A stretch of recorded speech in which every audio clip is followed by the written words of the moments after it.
يو، السلام عليكم معشر الفنانين والفنانات. اليوم في الحلقة الخامسة من رحلة الفن، وأخيرا وصلنا للظل. مع العلم حاليا غادي نركزوا غير على الأساسيات، وغادي نطرقوا للظل من بعد أكثر. دابا شنو هو الظل؟ الظل هو اللي كيقدر يعطي الرسمة ديالك للحياة من خلال وهم الشكل والعمق. تيتقسم أي شكل لجهة فيها النور وجهة فيها الظل. غنحطوا مصدر واتجاه الضوء بحال الشمس ولا البورة مثلا، ثم غنحطوا الخط الفاصل اللي كيفصل بيناتهم. في منطقة الضوء تيكون عندنا الهايلايت اللي هو ألمع منطقة في الرسمة، وتيكون عندنا الضوء المنعكس وهو الضوء اللي كيرجع من الأجسام المحيطة بالشكل تيضوي الجهة المظلمة.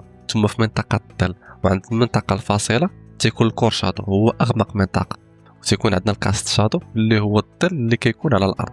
بغيتك دابا تشد ورقة وقلم وتحاول ترسم كرة تطبق فيها هاد المعلومات اللي ذكرنا، ثم تطبق نفس الشيء على أشكال مختلفة. أنا عارف هاد المرحلة صعيبة، داكشي علاش غنعطيها وقت قصير في الديسكورد. لينك في البايو وتهلاو.